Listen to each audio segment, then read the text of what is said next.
पिछले कुछ समय से एक खतरनाक ट्रेंड देखने को मिल रहा है। अपराध की दुनिया के कुछ शक्तिशाली लोग अब राजनीति में अपना कद बढ़ा रहे हैं। ये लोग जिनके हाथों खून खराबा हुआ है, अब सत्ता के गलियारों में पहुंचकर अपनी पहुंच का दायरा बढ़ा रहे हैं। उत्तर प्रदेश में सत्ता संभालने के बाद बीजेपी ने खुद को अपराधियों और माफियाओं के खिलाफ कठोर रुख अपनाने वाली पार्टी के रूप में पेश किया, लेकिन हालिया राजनीतिक घटनाक्रमों ने इस दावे पर सवाल खड़े कर दिए हैं। यूपी में बीजेपी की सरकार आने के बाद कई बड़े भूमाफियाओं और नशे कारोबारियों का पत्ता साफ हो गया है और उन्हें अपने बिल में छिपने को मजबूर होना पड़ा, जिसमें समाजवादी पार्टी के कई पूर्व नेता भी शामिल हैं। हालांकि अब इन माफियाओं ने वापसी का नया रास्ता खोज निकाला है और वो सत्ता के गलियारों में वापसी करने के लिए खुद बीजेपी की शरण में पहुंच गए हैं। इनमें कई ऐसे लोग हैं जिन पर जमीन कब्जा, रंगदारी वसूली और हत्या जैसे गंभीर आरोप लगे हैं।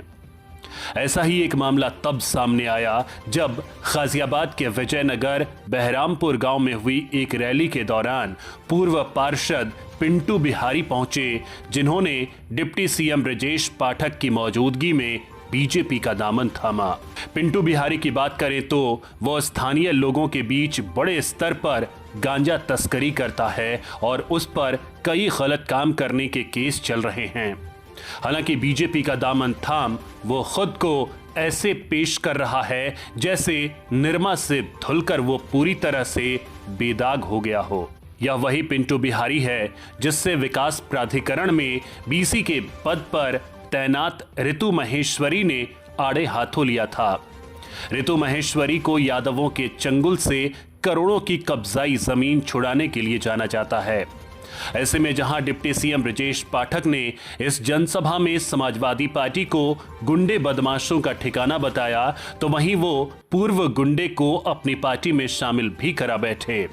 जहां एक और बीजेपी गुंडे बदमाशों पर शिकंजा कसने का काम कर रही है, तो वहीं जमीनी हकीकत देखी जाए तो आज के दौर में गांजा तस्करों को बीजेपी में घुसाकर वो पार्टी की ईमानदार नीतियों पर दाग लगाने का भी काम कर रही है।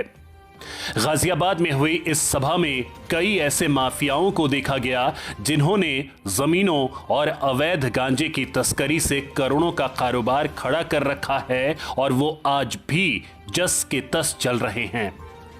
ऐसे में सवाल उठता है कि क्या बीजेपी में शामिल होने वाले ये लोग वाकई में मन बदल कर शामिल हो रहे हैं या फिर इसके पीछे भी समाजवादी पार्टी की कोई चाल है ताकि पीछे के चैनल से उनकी पार्टी को फंड पहुंचता रहे।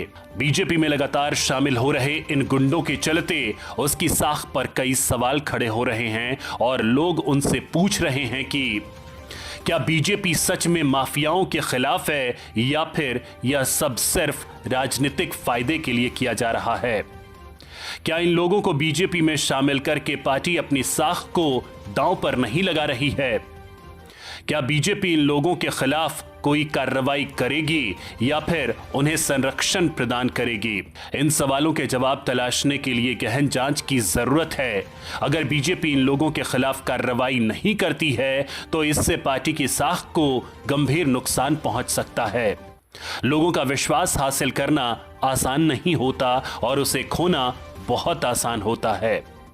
बीजेपी को इस बात का ध्यान रखना चाहिए और ऐसे कदम उठाने चाहिए जो जनता के हित में हों। बीजेपी को इस बात पर भी ध्यान देना होगा कि कहीं ये गुंडे नेता पुलिस से बचाव और पुलिस पर अपना रुतबा बनाए रखने के लिए ही तो पार्टी में शामिल नहीं हो रहे।